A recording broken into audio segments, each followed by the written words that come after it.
Hi guys, I'm Götz from Eventerprise. I'm the co-founder of this show, and you are? I'm Anthony. I'm the head developer of Eventerprise. Today we want to talk a little bit about what you're doing, because you're writing so many blogs that people out there would like to learn who's behind all this. Yeah, I know. I put a lot of content out there on the web. Invisible. Yeah, so this video I suppose is to get some of this information out.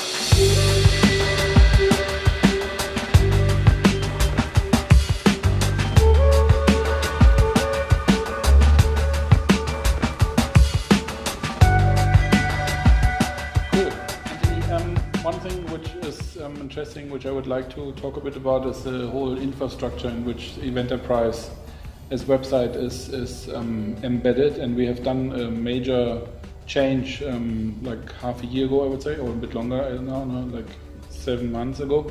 How does front and back end at the moment are putting their work? Sure. Yeah, sure. So about a year and a half ago, we had a front end and a back end that were very much integrated with each other. So a developer that had to work on our site would basically have to be a full stack developer and know exactly what's going on in both the front end and the back end.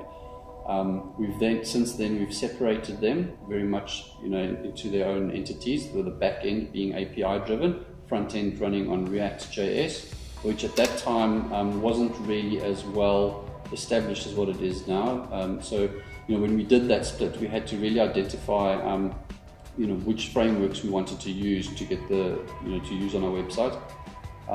We looked at a couple. We looked at those Vue.js, Angular, quite a few options, and React really stood out as one of the ones that is making great grounds in the dev world, and it was built by Facebook as well, so we felt quite comfortable going with it.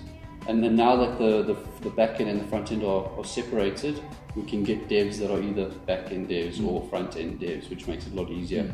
And the back end, what have you? The back end is built it's in PHP, but it's on the framework Laravel, which works great, and it's API based, so we can get other companies to hook into our data, use our data as well. So it gives us a lot more area for growth in the future.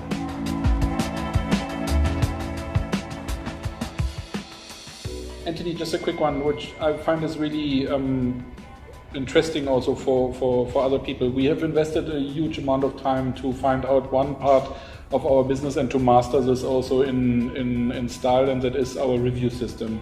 And then we came with a solution which is that we have to do it ourselves.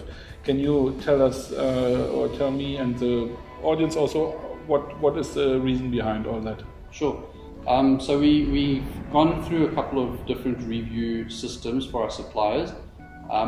Big major player? Yeah, the big guys, and we've tried to implement review systems that were kind of product focused. So you buy something, you review that object that you purchased. For our suppliers, they don't actually sell products on our website. We need to review the services that they provide.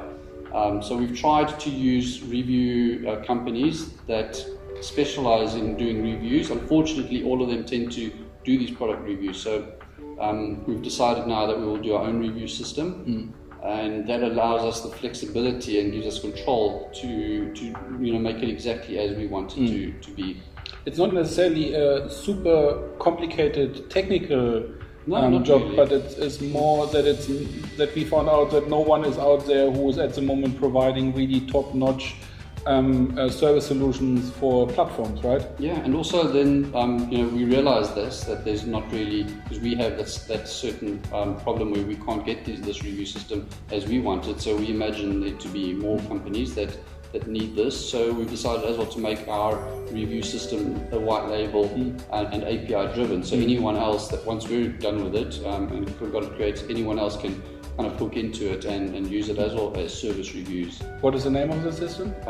Trusty Tribe. Cool.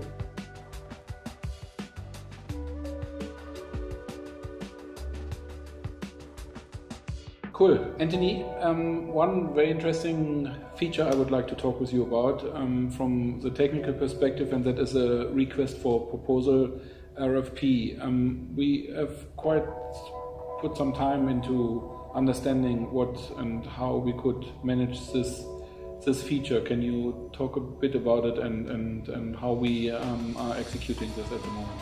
So the RFP, or request for proposal or quote, it's basically to allow hosts to come to the Eventerprise platform, and instead of them searching for the different event services that they're looking for, they can submit an RFP, and they basically specify what it is that they're looking for, and that fires off an email to suppliers that match their criteria, and also in the locations that they are looking for them in. So in that way, the suppliers will contact the host rather than the host looking for the different suppliers. And on the one hand, you have got the opportunity to search directly for suppliers at Eventerprise, and on the other hand, you can use the request for proposal to drop off your problem which you have got. You have to host a big corporate function, and you actually would like that suppliers are coming towards you instead of you have to engage with them directly. It's very much like your job platform would work. You say instead of you saying I'm looking for a certain position to fill, you just say I'm looking for these kind of people, and those people will contact you, and you can then choose out of the selection that you receive.